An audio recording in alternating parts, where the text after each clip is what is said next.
Muy buenas tardes, bienvenidos. Vamos a hablar del poder real en el mundo y en la República Argentina. Vamos a empezar por el mundo. Parte de ese poder real es una derecha que está completamente desequilibrada y que se va corriendo hacia un sentido nazi de la vida en todo el mundo, incluida, por supuesto, la Argentina. Miren a dónde llegan en sus propósitos, por ejemplo, en Brasil. Lo que ocurre con Lula, este tuit de Gleisi Hoffmann diciendo: atención, los neonazis amenazaron con asesinar a Lula y a otros compañeros que hacen un trabajo brillante contra los grupos extremistas. El PT tomará medidas para garantizar que los delincuentes sean identificados y sancionados, pero la realidad es que en eso están.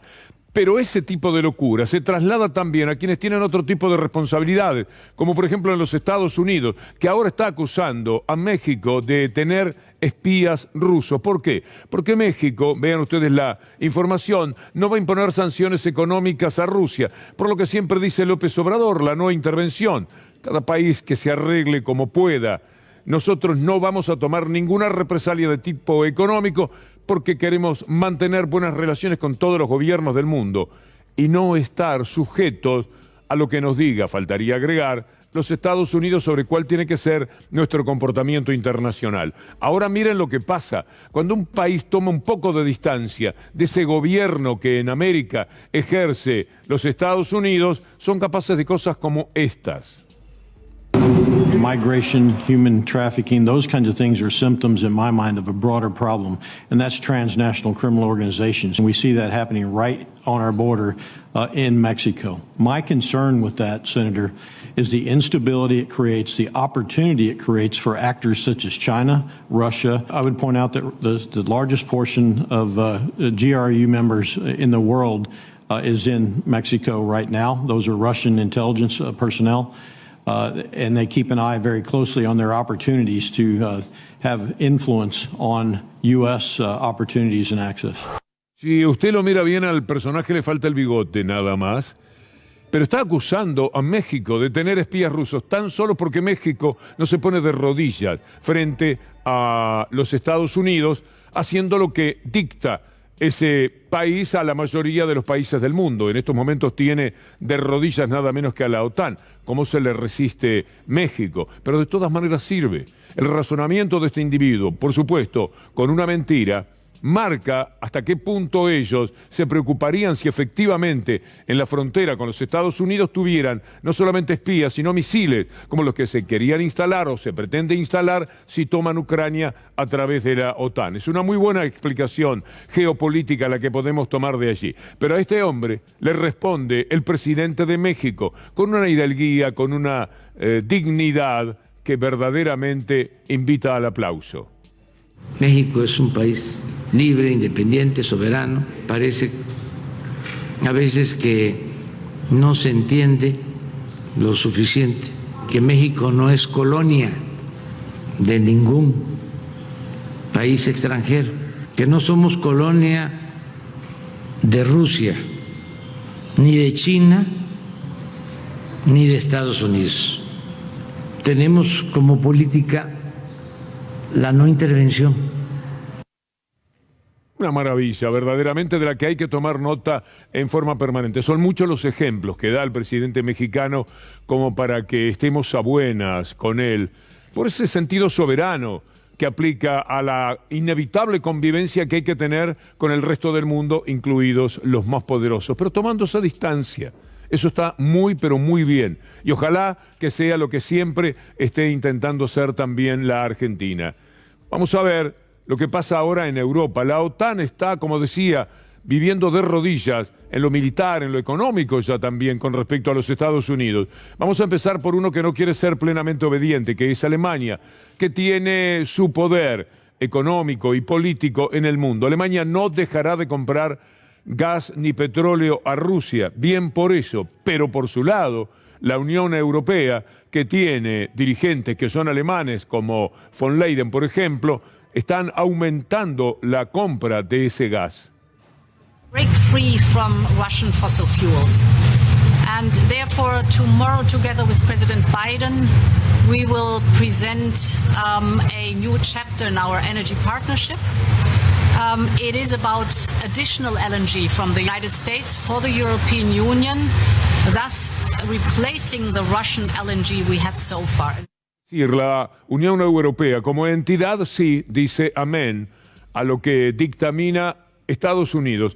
Así sea, venderle el gas muchísimo más caro de lo que cuesta el gas de Rusia, porque la orden de Estados Unidos es aislar a Rusia, sea el daño que sea para los países europeos. Allí lo teníamos a un compañero de esta mujer en la Unión Europea diciendo que tenían que gastar menos en gas los habitantes de Europa y que de esa manera podían solucionar el problema. No, el problema sería comprar el gas más barato que exista y cedérselo a los habitantes europeos, pero no pueden ya. No van a poder fácilmente, al menos, porque están en las manos de los Estados Unidos. Como dice Marco Teruggi, gran observador que hace un ratito estaba en C5N, la Unión Europea le comprará más gas a Estados Unidos, 68% más que en 2021 y mucho más caro. Un objetivo perseguido desde tiempo atrás por Washington y que es uno de los motivos por los cuales impulsó a Ucrania a lanzarse a esta guerra desastrosa para Ucrania. Europa también le comprará más armas a la industria estadounidense. Está haciendo negocios por todos lados Estados Unidos y recibirá millones de refugiados. Una Unión Europea más dependiente de Estados Unidos y más frágil hacia adentro. A todo esto continúa la guerra, esa que impulsó a Estados Unidos con la OTAN, esa que querían que participara Rusia justamente para debilitarla internacionalmente, para en el tema del petróleo ser ganadores, para en el tema del gas vender su propio gas. Estas imágenes que parecen sacadas de una película son de la actualidad, no son una ficción o un documental de la guerra, sino que está documentando lo que ahora mismo está sucediendo, justamente por los intereses geopolíticos que se dan. Mire usted cuánto destrozo, la destrucción que se está produciendo. Mariupol es una ciudad de Ucrania de la que prácticamente no va a quedar nada. Las afueras de Kiev están siendo diezmadas por la decisión de Zelensky de ir a una guerra a la que lo impulsaron para después dejarlo solo, la OTAN y los Estados Unidos, porque la OTAN manda una participación que no va a tener demasiada incidencia, es más simbólico.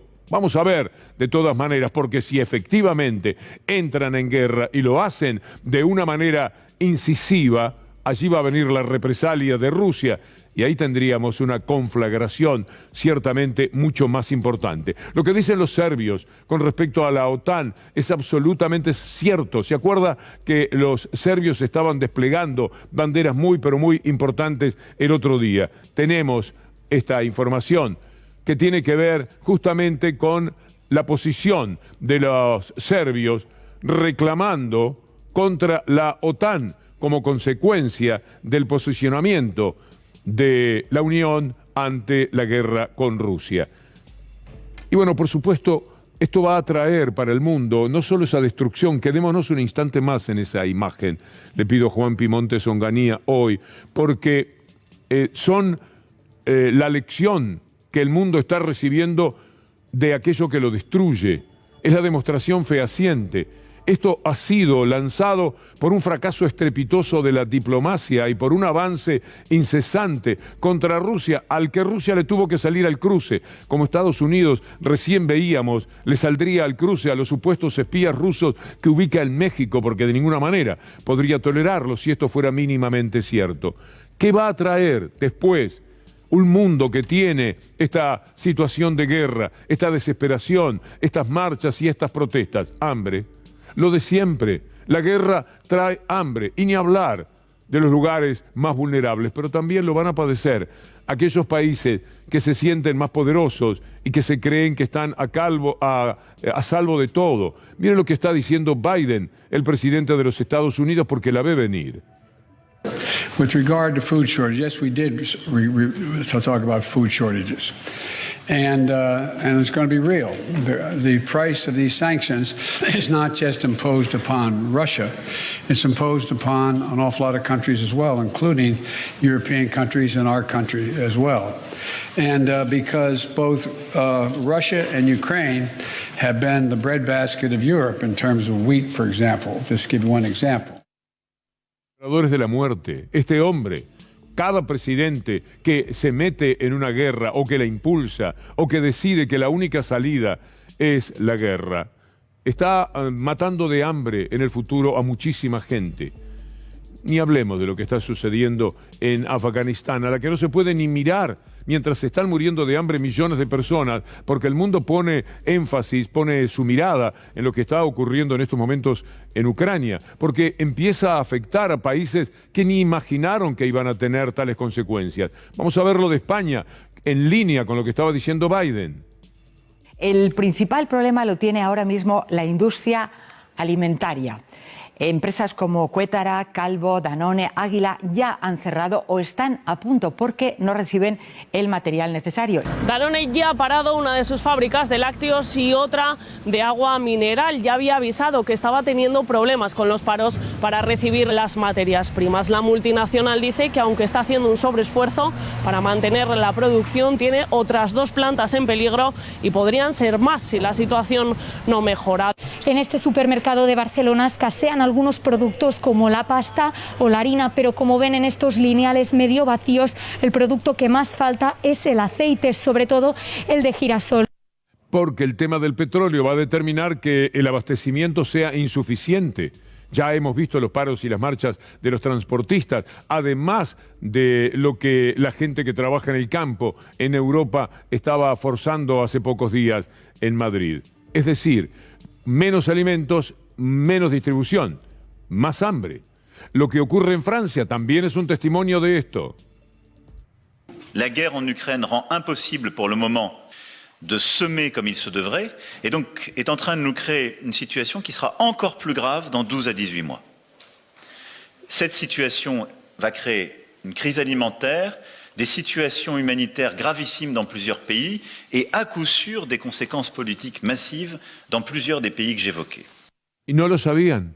Cuando se convierten en relatores como Biden o como Macron, en este caso, dan mucha pena por nosotros, porque ellos están así muy campantes, disfrutando del poder o también viviendo las tribulaciones del poder, pero están allí. Y ellos decidieron que la guerra iba a suceder, porque no hicieron absolutamente nada por detenerla, era evidente, lo sabía Macron. Tuvo aquella reunión, ¿se acuerda? Cuando estaban como a 20 metros de distancia en una larga mesa. ¿Qué estaban hablando allí? Estaba diciendo Putin, si ustedes no dicen enfáticamente que Ucrania jamás va a ser parte de la OTAN, si la OTAN no asume que no puede ocurrir esto, va a haber guerra. Y lo sabían, y lo mismo se lanzaron, y ahora le relatan a la gente las dificultades que va a traer al mundo en la cuestión alimentaria. También sirve de ejemplo tomar nota en la Argentina de lo que sucede en Francia.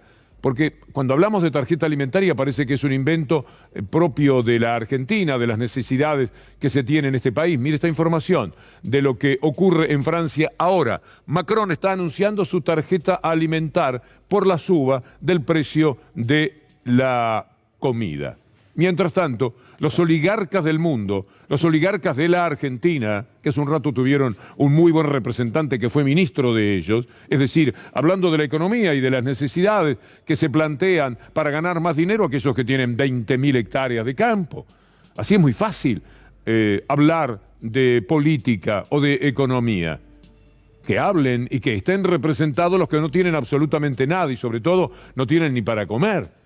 Tenemos una crisis alimentaria en el mundo. La Argentina puede ser el gran proveedor o uno de los grandes proveedores por lo menos. Bueno, pero repartan, porque al mismo tiempo habrá necesidad de pagar la energía mucho más caro por lo que estamos viendo que sucede en el mundo. Ellos no toman nota de esto. Ni siquiera acusan recibo de las brutales ganancias que en estos momentos se están teniendo. En los pocos días iniciales de la guerra ya habían amasado una fortuna, 2.000 millones de dólares por encima de las inmensas fortunas que vienen ganando desde hace tiempo, porque ni siquiera en la pandemia empataron o perdieron. De ninguna manera, siempre fueron los ganadores. Por eso Bernie Sanders habla de los oligarcas. Él no sabe que está hablando también de los oligarcas de la Argentina. Habla de los oligarcas del mundo. ¿Usted cree que hay mucha diferencia entre los oligarcas de España, de Francia, Estados Unidos o de la Argentina? Vale la pena escuchar a este que sí es un gran hombre, un hombre que merecería estar en la presidencia de los Estados Unidos, pero para el gusto, para el paladar estadounidense, es demasiado socialista. ¿Y qué otra cosa podría ser un hombre que piense en un poco más de igualdad, de equidad para los ciudadanos de su país y del mundo? The very wealthiest people in our country are doing phenomenally well and in fact have never had it so good. Today in America, we have more income and wealth inequality than ever before. We talk a lot about Russian oligarchy, and that is certainly true, but anybody who thinks that we don't have an oligarchy in this country is surely mistaken. In our country today, we have two people who own more wealth than the bottom 40% of the American population, and the top 1% owns more wealth than the bottom 92%. ¿Ustedes se dan cuenta de lo que dice Bernie Sanders? Dos personas tienen más que el 40% de toda la riqueza de los Estados Unidos y el 1% tiene lo que el 90 y pico por ciento del resto. ¿Se puede entender un mundo así? ¿Es vivible? ¿Es soportable? Para que nos vengan a decir después en lo interno, en la aldea local, cómo deberían ser los repartos de las ganancias, siempre todo para ellos, con esos diarios diabólicos, representantes de Satanás, verdaderamente que siempre están contra el pueblo. Los oligarcas del mundo son así, se comportan de esta manera, pero los oligarcas del mundo tienen todo el poder, sobre todo el poder mediático, que es el que consigue algo asombroso, de lo que el capitalismo siempre se ha beneficiado: borrar las neuronas de la gente y hacer que los trabajadores sean partidarios de los oligarcas. Es decir, ¿puede haber una cosa más curiosa que un negro que vota a Trump, que un negro que vota a Bolsonaro, que una mujer que vota a Trump o que vota a Bolsonaro? ¿Puede haber algo más extraño que un obrero argentino votando oligarcas argentinos o sus representantes? Pues esto es lo que sucede lamentablemente en el mundo. Enseguida vamos a hablar del poder real local, pero permítanos un pequeño recreo con Alexis Sepsic, uno de los magníficos periodistas deportivos de este país, que está esperando por el partido de la selección. A ver si tenemos una sonrisa anticipada por este encuentro, Alexis, en el que la Argentina no se juega nada y Venezuela no tiene demasiadas esperanzas, mejor dicho ninguna, y de ahí puede salir un buen partido finalmente.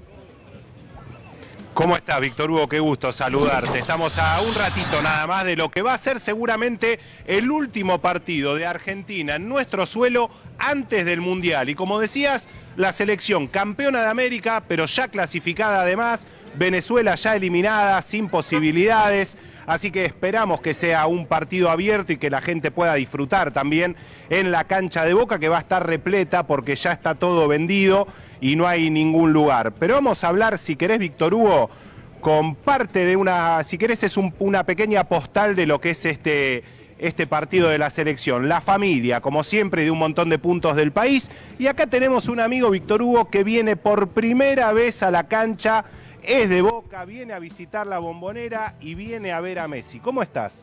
Bien. ¿Vas a ver a Messi? Sí. ¿Estás ansioso? Sí. ¿Cómo va a salir el partido? Va a salir un foul y le pegaron. Que no le peguen a Messi. No lo pega Messi.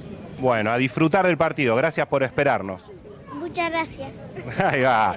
Toda la familia, Víctor Hugo, está acá. Muchos chicos, muchas mujeres, un clima de mucha alegría. La gente viene a disfrutar de este partido que va a tener a Armani como titular, Nahuel Molina, Pesela, Otamendi, Tagliafico, Paredes, De Paul, Alexis McAllister, Nicolás González, Messi y la única duda adelante, Joaquín Correa o Julián Álvarez. Esa es la incógnita.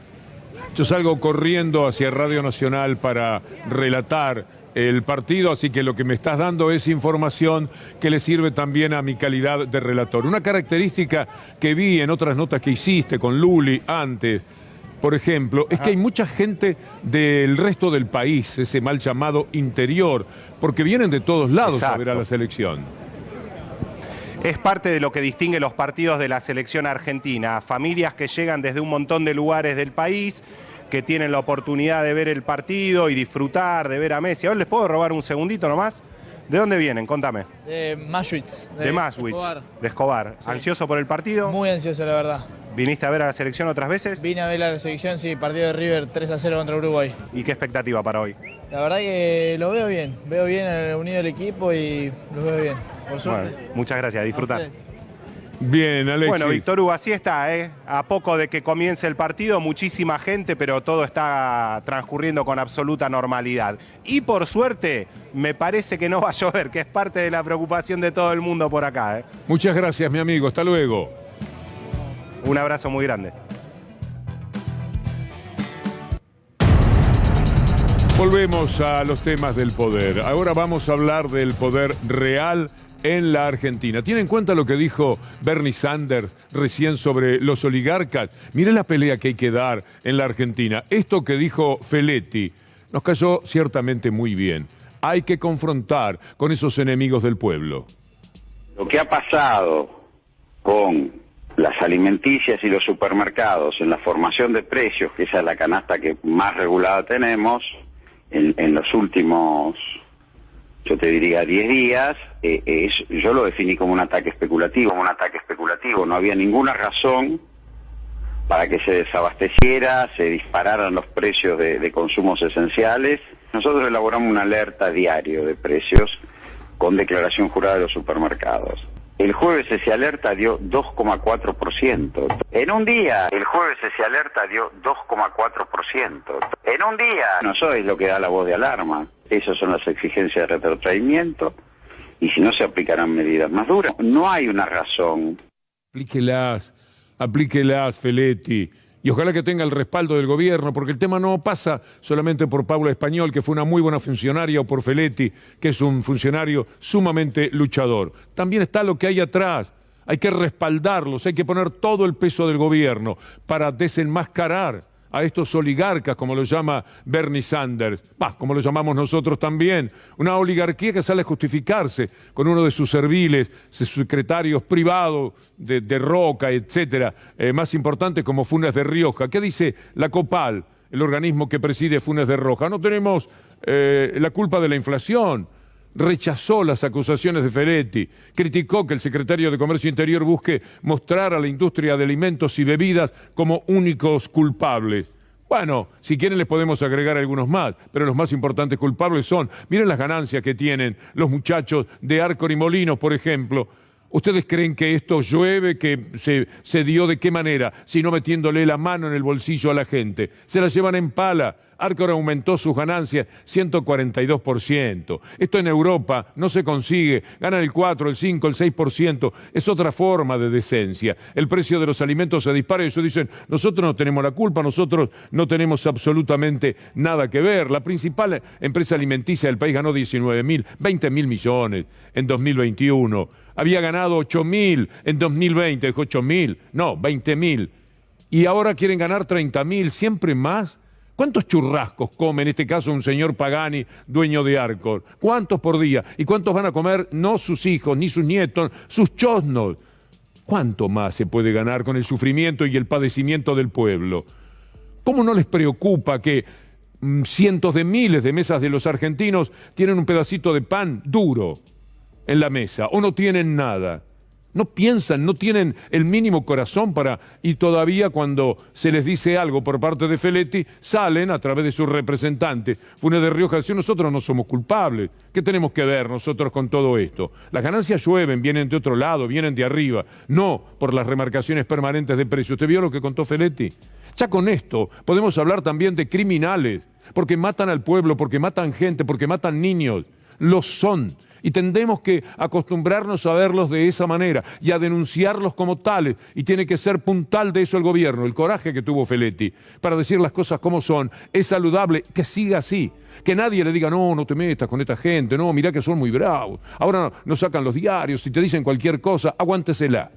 Para eso se llega a ser secretario de Comercio. Hay 45 millones de personas en el país, uno es secretario de Comercio. Bánquesela. Usted es presidente, bánqueselo. Hay 45 millones que dirán, a mí me gustaría ser presidente. A lo mejor no tantos.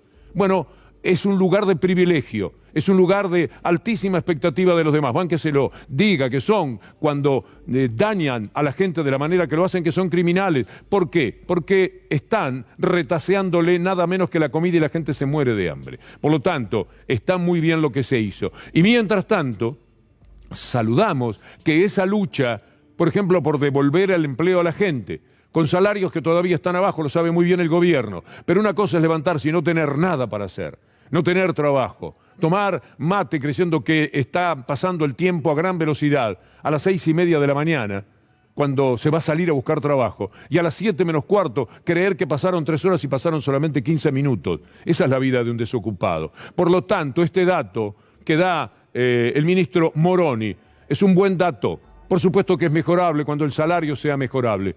Pero a mí me asombra, ¿a usted no?, que el desempleo haya caído al 7%. Macri, el neoliberalismo, sin pandemia y sin nada, lo tuvo en el 9,7%. Después con la pandemia saltó a 11%. Ahora ha bajado 4 puntos.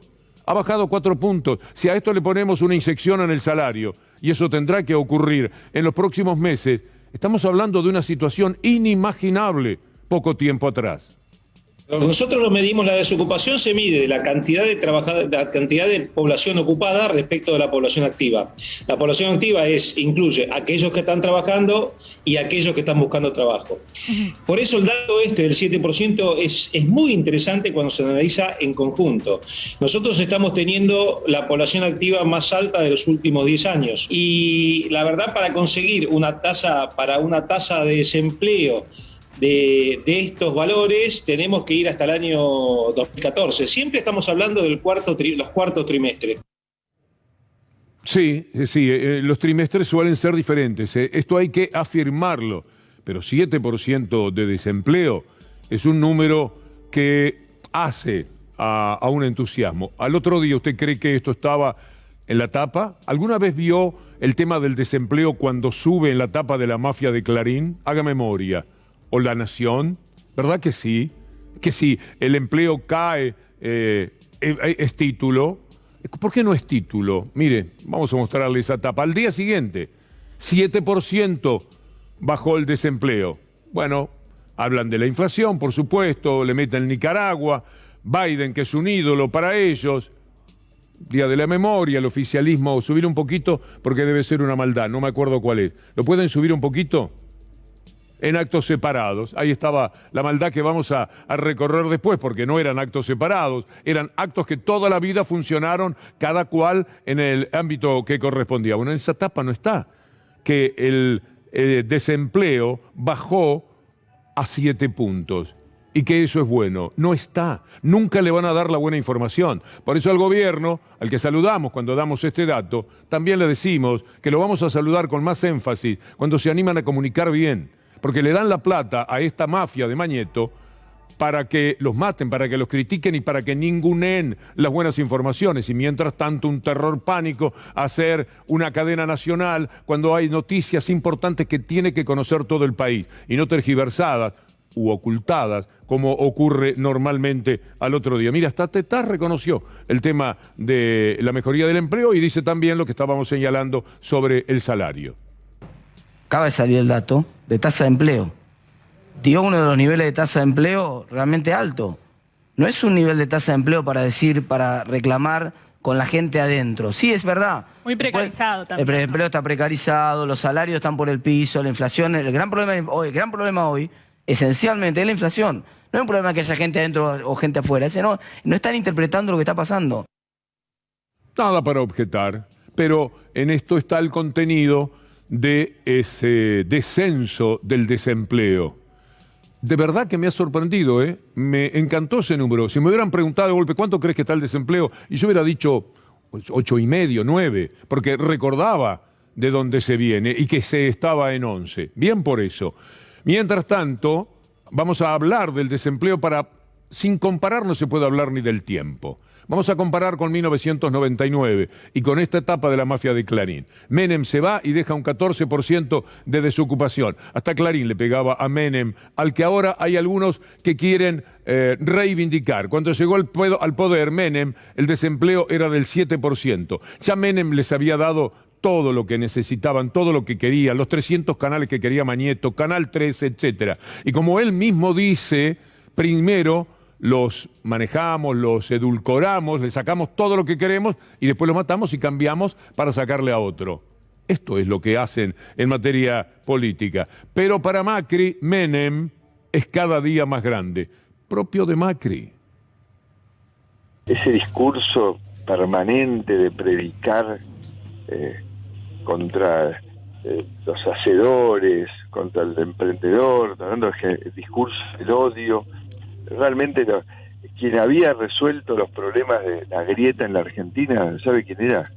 El presidente Menem, ¿no? Que cada día va a estar más reivindicado en el paso del tiempo, porque él vino con un peronismo moderno, intentando realmente unir a los argentinos detrás de la producción, el empleo, el progreso.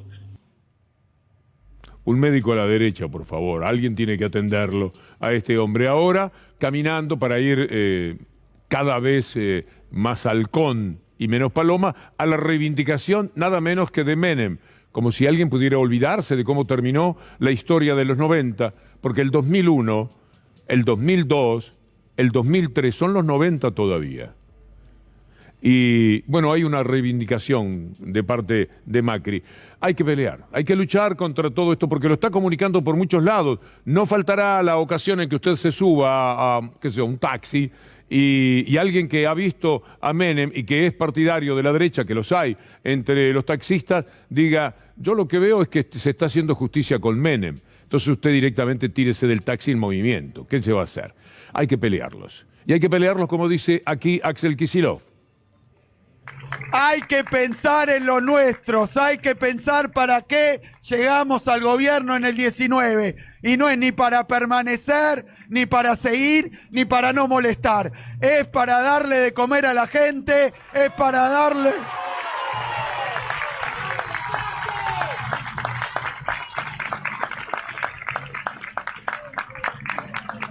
Es para darle trabajo a la gente, es para reactivar nuestras industrias, poner en marcha la producción y buscar la justicia social. Al que no le interesa pelearse con nadie, que sepa que no lo necesitamos. Al que no le interesa pelearse con nadie, que sepa que no lo necesitamos. Hay que dar todas las peleas. Muchísimas gracias.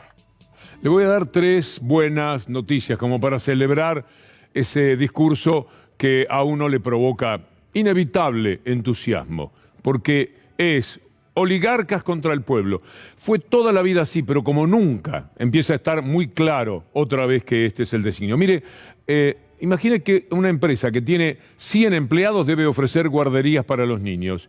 Esto me da la impresión que es muy positivo. Vayamos a otra noticia, esta es de Infonews. Aquí tenemos a la Argentina en Telam mostrando una de las respuestas más inclusivas del mundo frente a la pandemia. Se posicionó en el 6º lugar entre los países con mejores políticas de acceso financiero, inclusión, educación terciaria, apoyo a las pymes. Bueno, de ahí viene el 7% de desempleo, la caída brutal del desempleo. Magnífica, voy a cambiar el adjetivo, y mostró una de las respuestas más inclusivas del mundo frente a la pandemia. Es muy interesante. Y mire, la mortalidad infantil, que siempre es una manera de medir dónde están parados los países. La salud registró un nuevo descenso de la mortalidad infantil en la Argentina. Ahí no está el número, pero debe estar en 8.4. Permítame decir que es muy bajo con relación al resto de América Latina, pero sigue siendo un número alto, muy alto todavía. Piense que Cuba debe estar en el 4 tradicionalmente y es el país, junto a Alemania, Francia y Canadá, de mejor performance en cuanto a mortalidad infantil en el mundo. Sí, Cuba, bloqueada y con todo el desempleo que tiene, dicho sea de paso. Imagine usted que nosotros estamos celebrando un 8,4 de mortalidad infantil. Estamos celebrando que el número sea tan bajo. En Cuba debe andar por el 4 aproximadamente. Algo que dijo Máximo es interesante. Queremos un país mejor. Me emociona el convencimiento de querer un país mejor cuando todos te dicen que tenés que bajar los brazos porque todo es una mierda. Y si todo es una mierda, vamos para allá para que deje de serlo. No nos podemos compadecernos de nosotros mismos. Tenemos que salir adelante y superarnos, digamos. La autocompasión es el peor de los caminos. Nosotros queremos transformar la realidad. Para eso nos preparamos.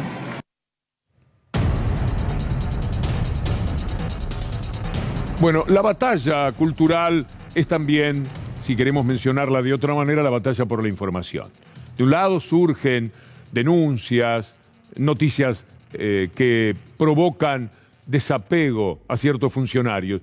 Por esto pasó Lamens recientemente. Mira este tuit de Bullrich, de Patricia Bullrich. Ministro Lamens, ¿nos puede contar cuánto está pagando por el alquiler de sus oficinas?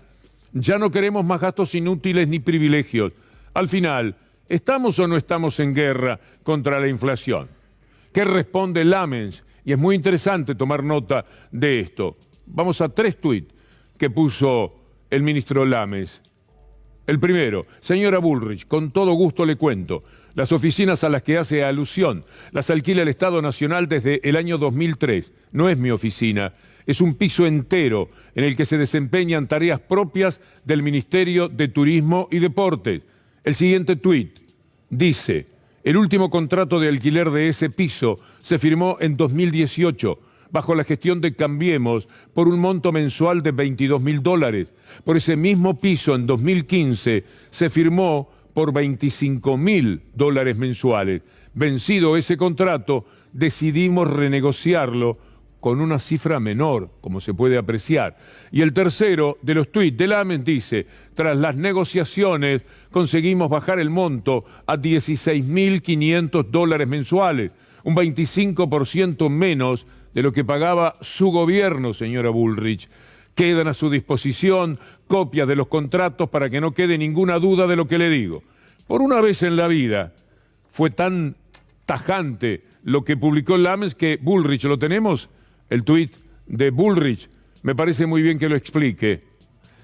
Bueno, hay soberbia, por supuesto. No solo se lo explicó, sino que derrumbó esa teoría absurda y denunciadora, siempre tomándose de informaciones o falsas, o tergiversadas, o interesadas. Muchas gracias, dice Patricia Bullrich.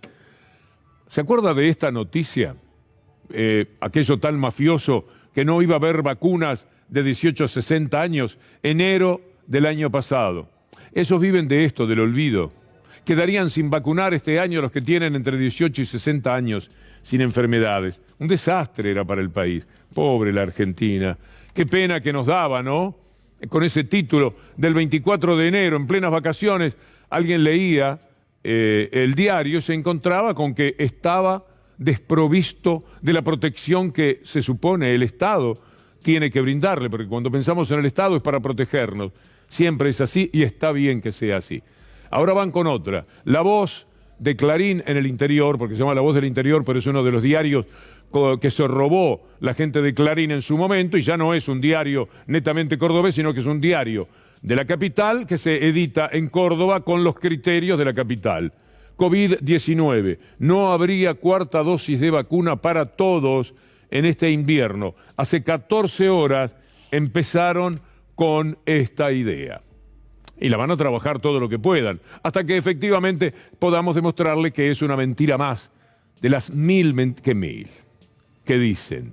Es espantoso convivir con gente que está como poseída por lo peor que pueda haber y trata de hacernos cada día más daño, tan solo porque esto es lo que justificaría desde su enorme poder que los oligarcas pongan los precios que se les antoja, que ellos estén asociados en Expoagro con ese campo que solo quiere exportar para hacer más y más dinero y que se mueran de hambre en la Argentina. Esta es la lucha, esta es la batalla cultural, esta es la pelea y hay que entenderla, hay que darla además de entenderla.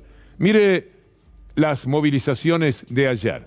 Una iba, que ya lo ha hecho desde la ESMA en 2016, y confluían otras que iban todas a la Plaza de Mayo, pero Guado de Pedro tuvo que aclarar que no se trataba de marchas distintas, que le permitieran al periodismo que necesita que el gobierno esté peleado, darles la razón. Vamos a ver qué dice Guado de Pedro. ¿Por qué hay dos actos diferentes, uno del presidente y uno de la Cámpora? No hay dos actos. Esta caminata se hace desde el 2016, las marchas se hacen desde hace décadas y los homenajes, como el que hoy participa el presidente, también se hacen. Hay homenajes en cada una de las plazas donde hay placas de desaparecidos, donde hay nombres de desaparecidos, como también hay homenajes como el que participa el presidente a los desaparecidos científicos del CONICET. Era sencillo, ¿no? Pero bueno, también eso hay que explicarlo todos los días y no hay que cansarse finalmente de hacerlo, para que cada vez más, en más ocasiones, la gente vea hasta qué grado se miente, se tergiversa la información en la Argentina. Mire usted lo que pasa con los desaparecidos. Bullrich va a aparecer diciendo lo que ya mismo escuchamos de ella. Sí, bancamos un segundo, cómo no. Lo que va a decir es lo viejo, lo de la teoría de los dos demonios. Se va a refugiar en eso. Si no aparece, lo tenemos, va.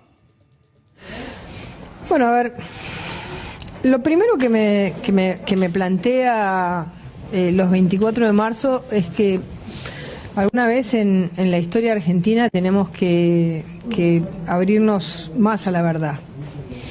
La dictadura militar fue, digamos, la perpetración de una cantidad de acciones y de hechos absolutamente brutales, ilegales, totalmente, digamos, llegaron a extremos que, como vos recién describiste, secuestrar bebés o llevarse o tirar gente de aviones.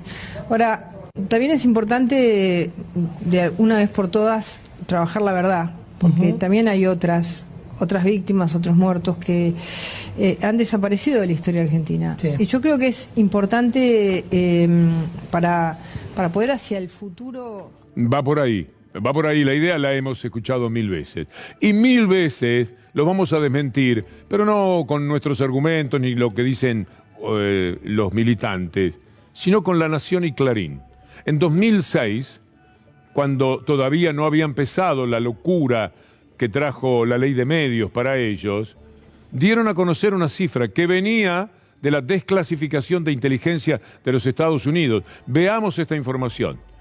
Dice, a 30 años del golpe, desclasifican datos de la inteligencia chilena. Un informe de Estados Unidos dice que hubo 22.000 desaparecidos. Está hablando de la Argentina. Por cierto, el ejército admitió 22.000 crímenes. Documentos desclasificados en Estados Unidos revelan que los militares reconocían esa cantidad de desaparecidos hasta 1978. Nunca más dictadura, nunca más negacionismo.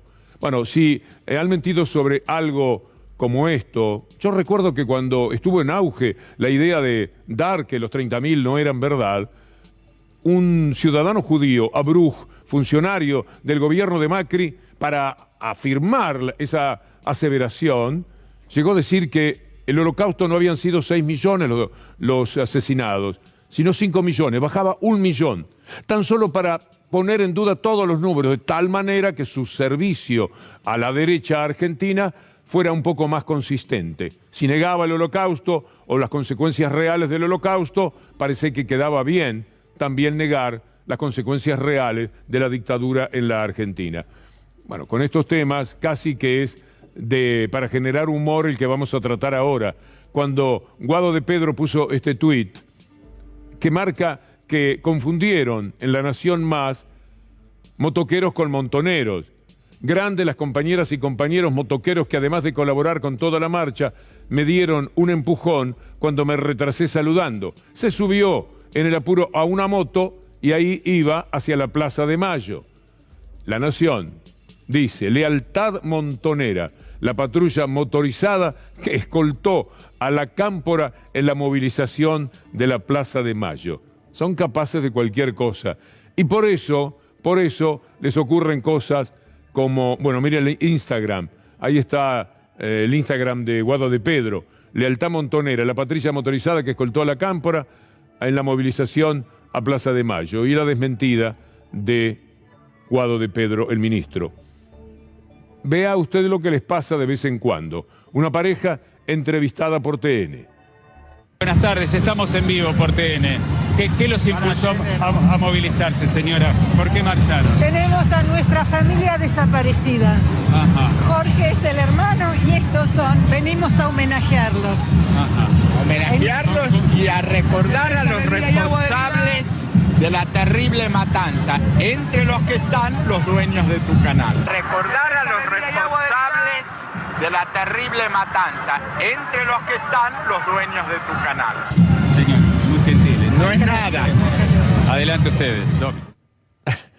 Bueno, en la legislatura de la ciudad sucedió algo propio de este posicionamiento de derechas que cuanto más se corren hacia lo nazi, mejor les va, entienden ellos. Y por ahora no les falta razón, ¿eh?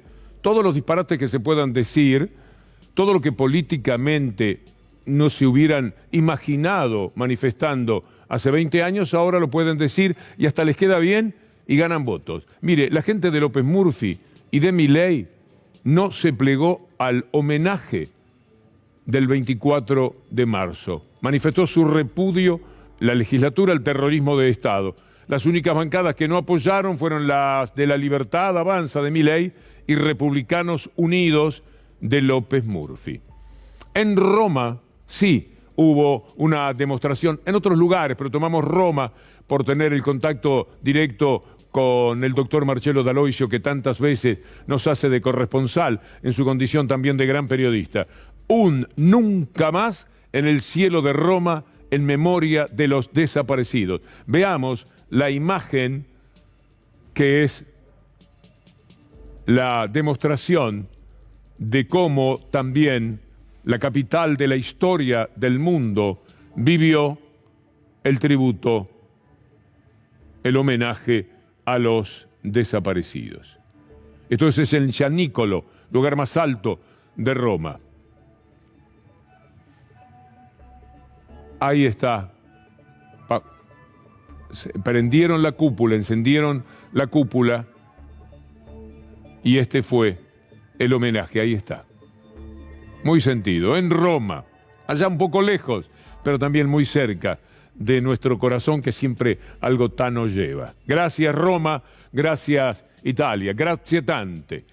Vamos a hacer una pausa, pero antes quiero anunciar, y después vamos a estar otra vez un poquito más con Alexis en el estadio. Pero quiero anunciarle algo, me da tanto gusto. Lautaro Maislin es un hombre importantísimo, un eje de tantas informaciones que hemos desplegado ante ustedes por sus brillantes trabajos con notas, con ese gesto impasible que lo caracteriza, respetuoso siempre para conseguir notas muy reveladoras. Desde el domingo a las 7:30 de la tarde va a tener su propio programa, Fuera de Agenda, a las 7:30 de la tarde, Lautaro Maislin este domingo. La pausa y nos acompañan después en el tramo previo a la disputa del partido de Argentina y Venezuela.